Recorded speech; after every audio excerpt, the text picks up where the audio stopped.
those are fun discussions. And I actually enjoy those because you just get really down to the nitty gritty.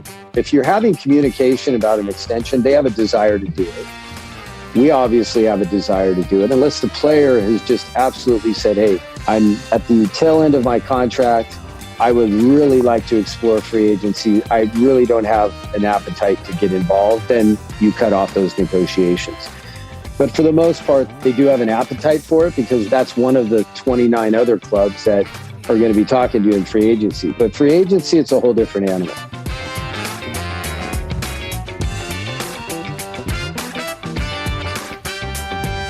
Hi, friends. Welcome to the Sales Enablement Podcast. I'm your host, Andy Paul.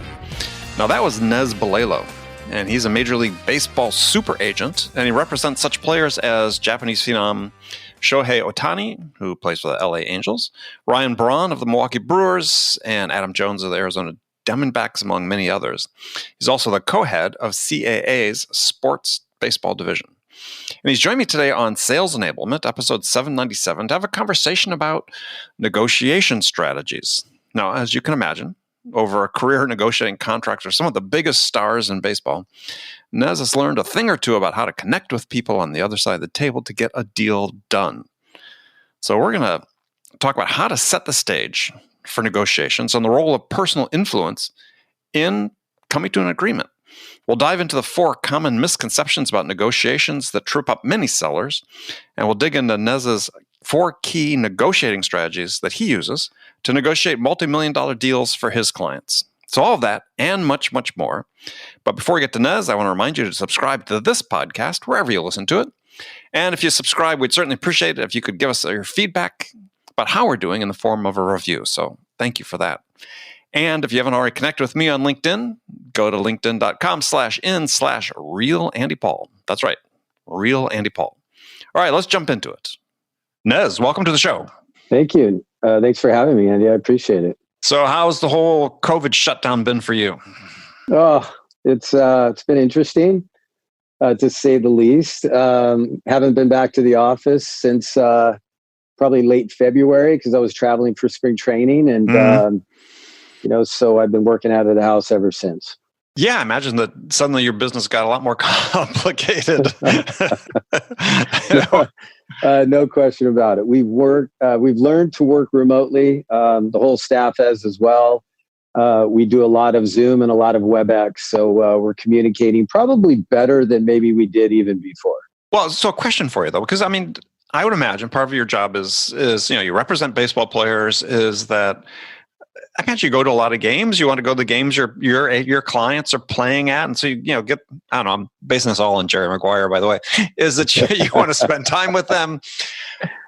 Is it substantially different communicating over Zoom? And you miss that in-person part of it? Yes, absolutely, absolutely. Well, the Zoom part and the WebEx part is the one channel that we use for the business. That has been mostly the staff, but for the players, we continue to keep in touch with them through any type of, whether it's calling them on the phone or doing some kind of, FaceTime. So that's how we're able to communicate with them. There has been a lot of communication because of the situation going on with MLB and the PA and this negotiation. So we've been trying to keep in touch with them daily, but we do miss the human element, the contact and being with them and watching them play for sure. Yeah, well, this is something that obviously business-to-business sales has undergone in a big way, right? Suddenly work from home and you have all these people that are, a lot of field salespeople that were out in front of clients every day, and suddenly they have to do it all virtually, and they're using Zoom, but there are a lot of people saying, it's just not quite the same. And so when we look projecting forward, so what's the new normal, people think, well, maybe we won't have to go visit clients as often. And I'm like, no, it's not the same. You'll definitely want to get out and visit your clients again. I agree with you wholeheartedly. I'm a big believer in that. I like to go face to face and be in the same room and talk to the client, because I feel that I used the word earlier, that humanistic touch is so important, and eye contact and just being there and seeing the family and the kids and the whole thing is something we really do miss, and we'll get back to it. I don't think this is going to be the new norm. I feel like we're very resilient as a society, and I really do believe that we're going to get back to some type of normalcy. It might not be exactly the same, but we're going to be out there and we're going to be seeing games this year. I really am confident in that. Well, you raised an interesting point, though, because I'm a huge believer in that as well, that everything starts with the human element. Everything starts with that connection you have with another person. And we have had a ton of technology come into business and sales, in particular, the last 5 to 10 years, or there's some group of people who think, well, yeah, maybe technology can substitute for that human aspect of it. And then others like, no. The foundation is always that human connection. I imagine you believe that same thing. I do. I really do. The human connection, there's just no replacement for it. But Andy, if we had to go there, it's a nice alternative because you still have communication. You still could see the other individual, but I don't think it'll ever replace the human element. Do you miss being on an airplane? I never. It's funny.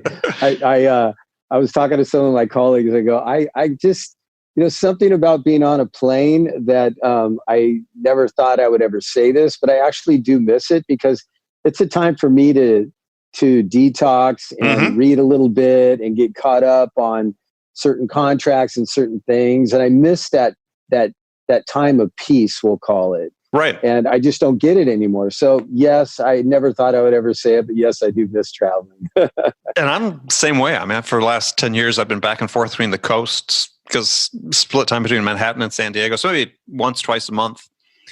And that rhythm, suddenly it's like where's like I was packing this week. We just flew from New York where we spent the shut-in or the lockdown period to San Diego just yesterday. And it was like, I didn't know how to pack my backpack, right? I was telling my wife, this used to be second nature. Now, what do I do? Exactly right. Everything seems strange. Calling Uber, it's like, is there even going to be an Uber? It took a while to get an Uber, actually, even in Manhattan yesterday to get to the airport. But yeah, it's very, very sort of out-of-body experience, doing something that seems so familiar in the past. Well, I envy you because I would love that opportunity to be able to do that and pack a bag and just, like you said, call an Uber and get to the airport and do my normal routine. I forgot what it was like. Well, it wouldn't be normal because Starbucks wouldn't be open. None of the stores are open. You can buy a bottle of water and that's about it. And the flight, just last story about travel, not that people listening really care, but we stopped. Usually it's nonstop from JFK to San Diego, but it stopped in Vegas yesterday because they're changing all their flights around. Literally the only airplane in that terminal when we spent like an hour and a half layover. It was really weird. I mean, Vegas, you've been there, I'm sure, tons of times. It's like that place is just thronging with crowds and the slot machines. Slot machines are all roped off. None of the stores are open. Nobody there. It was really something. So, yeah, all right. I can imagine. We're going to talk about negotiating. Okay. Which is, I've been talking to lots of people recently about negotiation. And so one question I was curious about, and your job as an agent, you're representing your clients. Correct. How do you distinguish sort of, part of it is you're selling your client, the virtues and the value that they bring to that organization. How much do you think of what you do as selling versus negotiating? Or is there a line between the two? Is it all just one thing? There definitely is a little bit of line between the two. I think that to answer this question, honestly, it's carefully. You have to not sell the client so much that the other person on the other end, which is usually an organization, feels like you're just literally shoving them down their throat. They know the player. Mm-hmm. They understand the player's qualities, but they also understand the other side of it. They understand the deficiencies. And so I think you have to be extremely careful when negotiating on behalf of a player because you want to keep it real and you want to keep the communication going. You have to understand where they want to get to because you know where you want to get to. And the communication has to be massaged that way. We've had dialogue and we've had negotiations where you just go right at it. And you're trying to explain to them the ultimate value of your client. but they might see it differently. And if you do not get into a situation where you don't see their side of it, it's really, really difficult to come to terms. So putting yourself in their shoes, getting an understanding of the deficiencies, because that's what they want to focus on to keep the salary lower. And of course, we want to look at all the positive things about the player to drive the value up.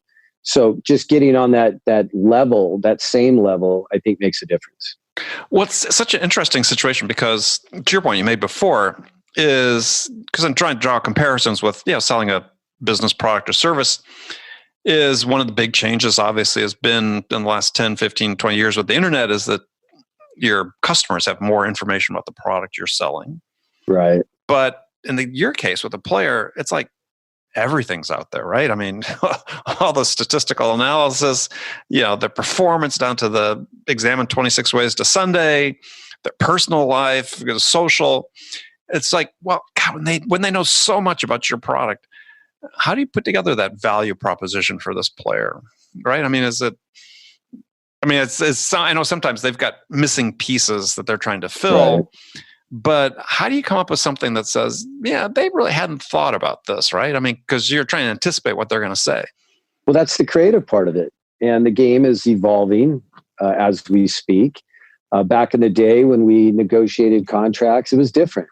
Andy, we focused on the little bit of the intangibles, the fact that the player brings a lot of leadership and a lot of quality that the organization needs to help groom the young talent coming up. Like all of those things were extremely valuable. Mm-hmm. And now analytics have come into play. And there's so many ways that you can look at analytics. You can find something positive about any player, but you can also find a lot of negative as well. So you have to be careful not to cherry pick certain statistics that they're going to go ahead and look at, like, okay, I see where you're going, but also the deficiencies for this player are X, Y, and Z. So it's all changing.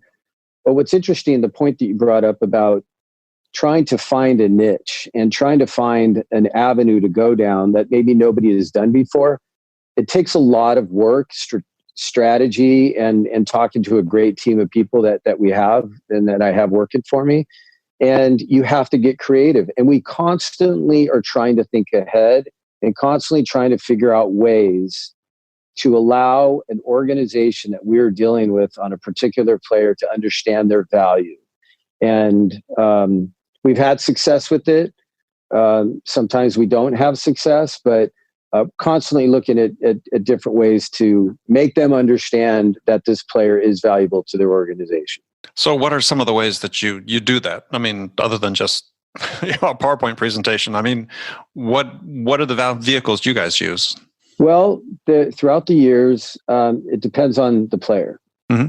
And if a player is just all about playing ball and he has no desire to do anything outside of the game, then you have to focus just on the statistics, right? The fact that he's just a really good player.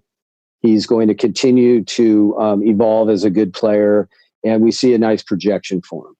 But then there's other players that bring a tremendous amount of value with popularity, the fact they're bringing people into the stadium and putting fannies in the seats, to selling merchandise, and so you have to look at all of that and what really this individual brings as far as value. And so we've had to think outside the box to say, okay, is it just about statistics, or is it about popularity? Is it about driving revenue? Is it about all kinds of things? So we try to table it, put it all together, and then spit out a presentation that is tailored specifically to that player.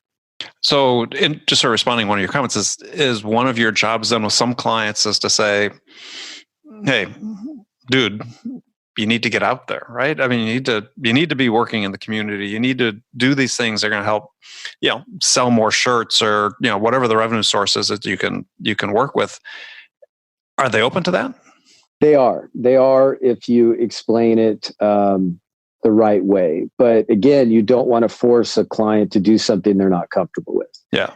You just do not want to go there, because then they'll push back, and then that's not a good conversation. So we try to open their eyes and let them understand what does bring value to them. The charitable component is really big. Like, we believe in it.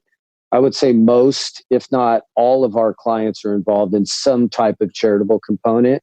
And that does value really big to an organization. They do want their players supporting their foundation, but also the community that they live in and play in. So we definitely make sure that that is something that they understand. It's not only valuable, they should be doing it, right, Andy? I mean, this is something that they're in a really strong, powerful position. They're influencers in their sport and in the community, so they should be giving back, and we really push for that. So is there a difference in how you approach, re-signing somebody versus pitching a free agent? Yeah, absolutely. And the way we word it is trying to create an extension on a current contract versus a free agent.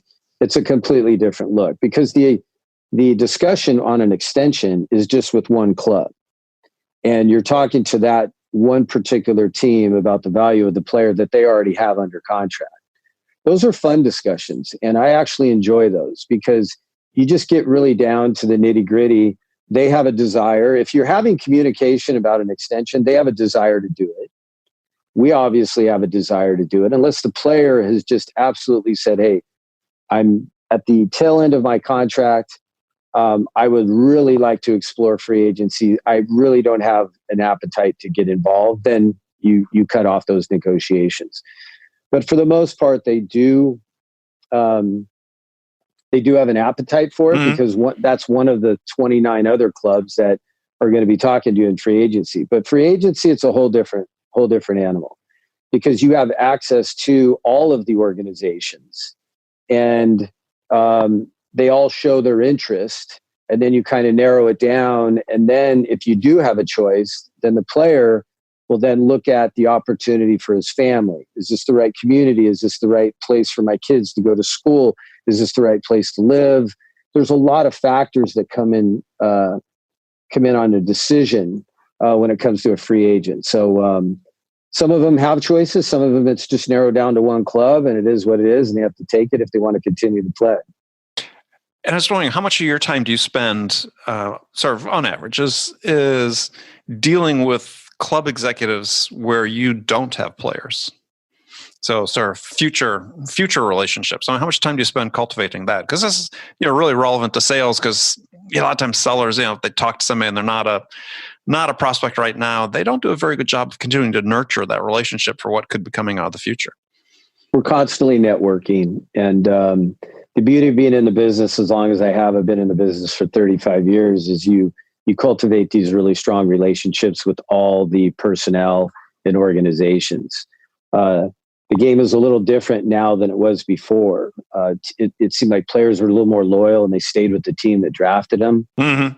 But now trades, as you know, go on left and right. The minute that you have a player or you're dealing with an organization that you don't have one player with, and then all of a sudden you just wake up the next day and you have three over there. Like, it just happens like that. So I would say right now, I think we represent close to, well, we have players in every organization. So there is always a reason to talk. On the major league level, I believe that we are just about there, maybe 95% of the organizations we have players playing for them. So when you're in a negotiation, when you're approaching a club about a player, or maybe a sort of an extension, as you talked about, how much are they selling you? They, if they initiate the conversation, they're selling us pretty hard.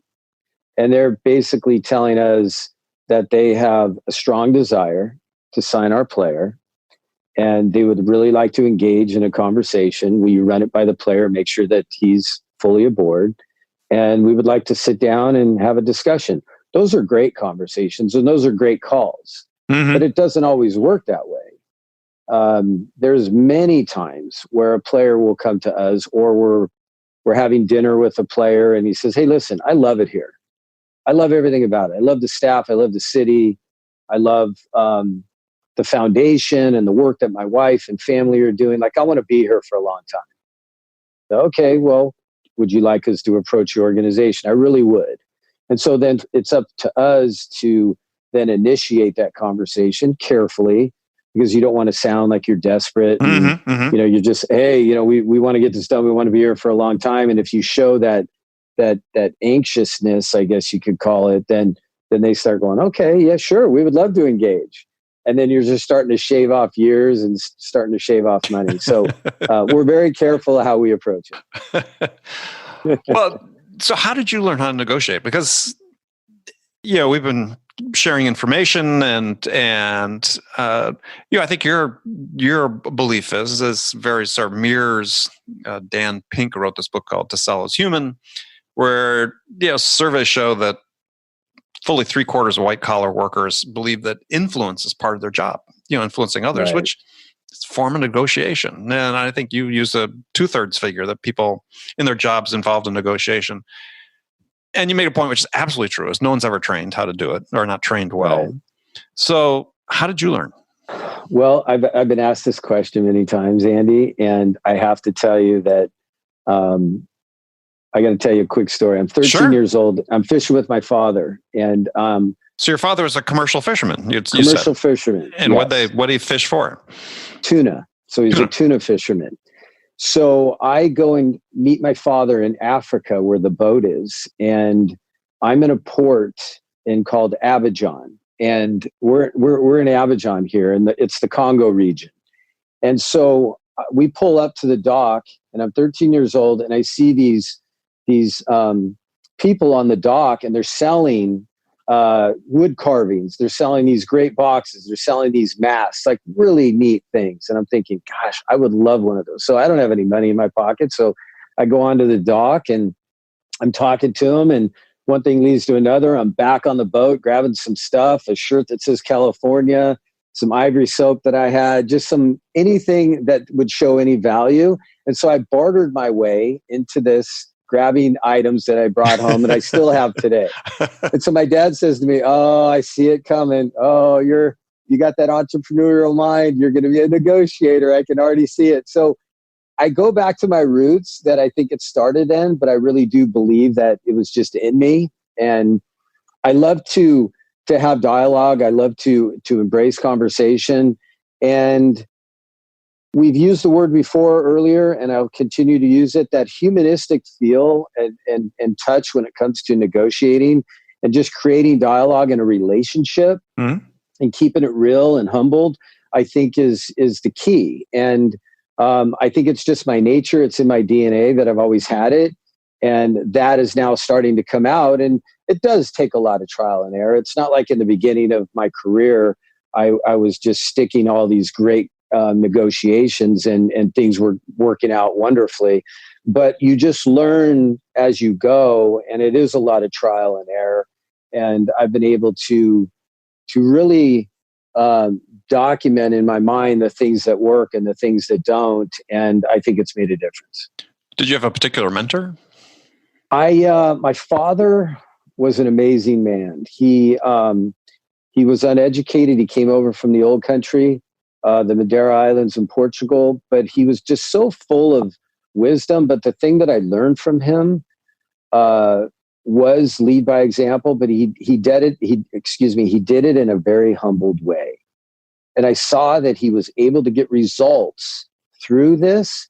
And it's a trait that I've always embraced, and I've always believed in it. And I think people that are out there pounding their chest and look what I did, to me, you just don't get anywhere with it. And so that humbledness and that purity that he had about him, I use today. Yeah, I'd love to hear more about the fishing trip. So, because the boat was based here in San Diego. It was, yes. We talked a little bit earlier about, living by the Embarcadero, and that's where the boats would come in, and they were all stationed out of San Diego at one time, and then they would head out. But once the industry dried up in San Diego, they all had to go to different countries to be licensed to fish. And so one of the trips I was describing earlier, my father was working out of the Congo government in Africa. And so every summer, wherever my father was, I would go and work and fish with him. And I learned so much just about everything in life, from different cultures to appreciating the dollar and how hard these people work to earn it. And it was just a wonderful experience that I would never take back. And I learned a lot from it. Yeah, well, they're going to be building a little museum to tuna fishermen over on the Embarcadero. Yeah, as part of the redevelopment plan. So you can still some boats over there. Right. All right, so you have 4 strategies for negotiation, and we wanted to talk about because I have to admit I'm sort of a mixed mind about in business to business sales. Is I think we guess we're not really clear about who should be negotiating, and we certainly don't give them the training to do it. And so I just want to go through some of the strategies you had and talk about that, because I think some important things there. So first, you talk about you got to get your head in the game, which to me is, I was interpreting that as you got to know the market. You got to know the customer's business. This is where we so often fail in sales. We don't know the customer's business. We don't know how they make money, which is just so fundamental. So we don't bring the requisite acumen to the negotiation because we're at a disadvantage. We don't know enough about what they do. You have to know the product. For an example, if an organization reaches out to me and they have interest to do an extension on a player, we have to do our due diligence and we have to do our homework. But if I'm reaching out and being proactive with it, you have to be even more buttoned up. Mm-hmm. And I feel that just understanding who you're dealing with, all the way down to the P's and Q's of the organization, where they're going, direction, ownership down, all of that has to be, you have to know this. And so I'm talking in my world right now, because this is what I do. So if I'm approached, I have to know everything about my player. I have to know that where I feel he'll be based on projection. I have to really bear down on the analytics and look at comparables, which are other players that have done certain things in certain contracts based on his age and his performance. And so just being buttoned up and knowing the product, I think, is so important, because once you gain this knowledge, then you're speaking with conviction instead of doubt. And I feel that really does play a part, because after a while, if I'm dealing with an organization and I truly believe in my player, and I'm not, I don't like to use the word selling, but if I'm giving this, if I'm selling the player to this organization, I really, and I'm speaking with conviction, and that he will hold up. He will be a front part of your rotation for the next 3 or 4 years. And they start believing in it, because the thing about business that people go wrong is that they're short-sighted on certain things, especially in negotiations. They always want to win. And if you really, really win and you take advantage of a negotiation, and later you try to go back and negotiate with those same people, they remember. And so I've always tried to honestly deal in a way that people will respect my opinion and respect what I'm trying to sell to them. Mm-hmm. And that goes a long ways as well, because I'm not selling a bad product. And I'll say, hey, listen, if a player is light in certain aspects of their game, you don't ignore it. You talk about it, and you talk about improving those things. And we will do everything we can to help improve. Let's work together as a partnership to improve this player so he can improve your organization. You can start winning more ball games. Once you take that approach with an organization, then they feel that it's not a negotiation. It's more you're creating a partnership on that individual, and that makes a difference. Well, and that's how you become influential with them, right? That's exerting influence, as opposed to just selling. Well, and so the question I've had, and this really bugs me with negotiations, is that, and I was just reading a book recently where someone said, win-win is bad, and I think what happened is now people think about win-win as just splitting the difference. Right. And it's not splitting the difference. I mean, you can have a negotiation where both parties feel good about it, and you didn't split the difference. Yeah, no question about it. I think the best ones at the end is when you can just hug it out with the organization. You're there at the presser, and everybody feels great about the results. And sometimes you have to give in a little bit. They have to give in a little bit in order to meet a common ground, but it doesn't necessarily mean you just split the difference, because there's other ways to bridge the finalization of a negotiation. You just have to get creative with it. And so in your negotiations, interesting again how this compares to sort of product and service sales is how much of it is based around sort of the big number, like salary and so on, and how much of it is terms and conditions that can trip you up, but at the end of the day, generally don't hold you back. Yeah, I think when it comes to the end result of a negotiation, I believe that an organization knows what they're capable of, what they can afford. Right? There's a limit to everything, but you have to know your end goal as well. And so we try to educate the player ahead of time because we work for the player. It's not like we're just on our own and we go and negotiate and we call them 3 weeks later and say, hey, by the way, I got a deal done. You have to educate them along the way and show them what their ultimate value is. But not always do they get their ultimate value. Mm-hmm. And so you have to then say, are you comfortable with this based on these comparables and these comps of other players and other deals that have been done? How do you feel about being in this category? And they say, look, I would really like this. There's a few different things that players like when it comes to whether it has to do with their family or making things a little more comfortable if they're on the road, or just little parts that kind of can polish up a negotiation, and they're valuable. But knowing your end goal and making sure the player is on the same page with you, then you have the green light to go.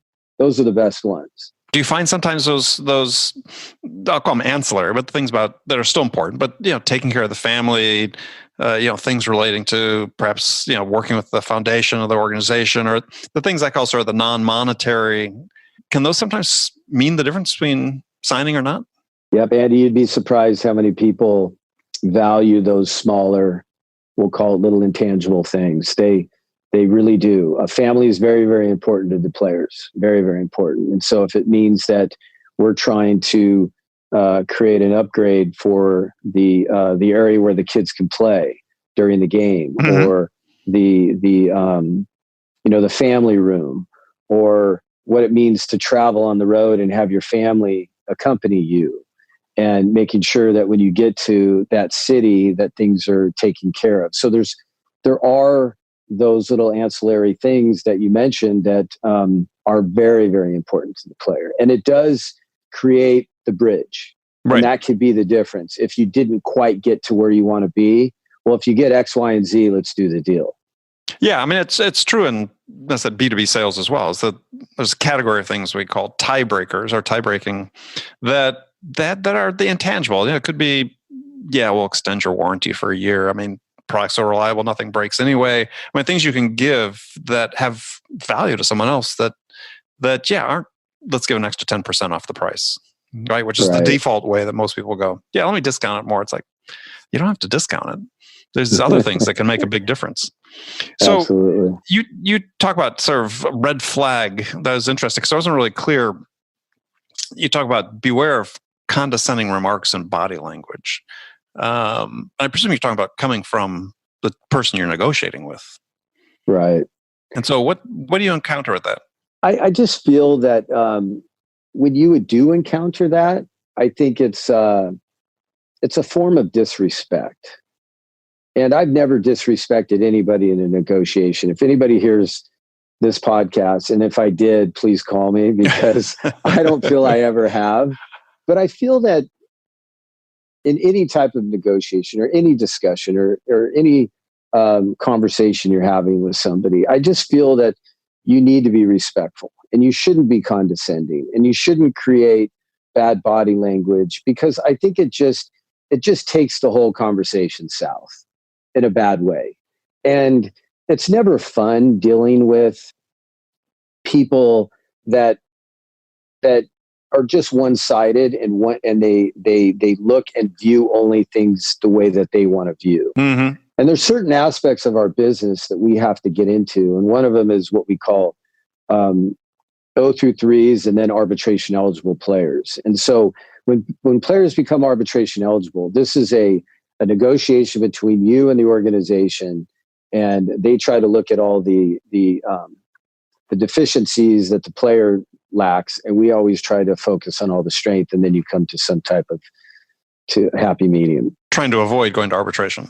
Correct. And this Right. is where I think things get a little hostile and things get a little testy. And I've never tried to go there. And I've had, knock on wood, tremendous amount of success dealing with organizations, because right away, I feel that if you show them the respect, then you expect the respect back as well. And it's reciprocated. So, or if it is reciprocated, then you feel like you're off and you're going in a good direction. So these are, to me, things that I try to deal with and squash right away in any type of negotiation. Because if I feel that I'm dealing with somebody on the other end of the phone and they are doing and acting with some of the red flags that I'm talking about, it just doesn't sit well with me. And now I'm considered myself a veteran guy, again, been in the business for 35 years. And it's like, hey, listen, let's put it all aside. I understand you're trying to win on this one. I get it.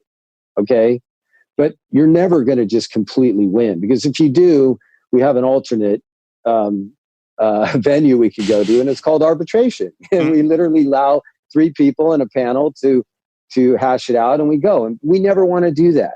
We end up having to go sometimes, but we don't want to. And so for us, it does make a difference to have an amicable and nice conversation moving forward. So I try to squash it. Most of the time they understand, hey, my bad, I'm sorry, let's start over again. But it's one little pet peeve of mine that I just won't tolerate. Well, it sounds also in this business, and it's again, I think it's true in all businesses, is people, they don't forget, right? I mean, it's one of the things you see happen all the time in sales is the salesperson's been trained. I need to go out and tell the customer, we're here to help, we're here to serve. But then you get to the last day of the month, you're trying to meet your number. Hey, what can I do to get you to close today? And this idea that you're there to help them suddenly just flies out the window, because said, yeah, you're just there for the commission. Right. And people don't forget that. They don't. They really don't. I don't. No, I don't either. That's why I said I want to go back into business again with them. So I don't want to tip my hand about that. So exactly right. Well, good. Well, unfortunately, we're running out of time, Nez, but it's been fantastic to talk with you. And if people wanted to learn more about you and what you do, how could they do that? Well, they could reach out. You have the information to Rhonda, so you can go ahead and share that to anybody that does have interest. But I really enjoyed my time, and hopefully we could do it again. And that'd be great. Say hello to San Diego for me. Yeah, your hometown. I said, Yes. I'm looking where you grew up when I look out my window. So, all right, well, Nez. enjoy. Thank you. Thank you, Andy. Okay, friends, that's it for today. First of all, I want to thank you for taking the time to listen. I'm so grateful for your support of this podcast. And I want to thank my guest, Nez Balelo, for sharing his negotiation strategies with us today. If you enjoyed this episode, please subscribe to this podcast, Sales Enablement with Andy Paul, on iTunes, Spotify, or wherever you listen to podcasts. And if you could also leave us a rating or a review and let us know how we're doing, we'd appreciate it. And you can do all that on your phone in less than a minute as soon as this podcast is over. So thanks for your help. And thank you again for investing your time with me today. Until next time, I'm your host, Andy Paul. Good selling, everyone.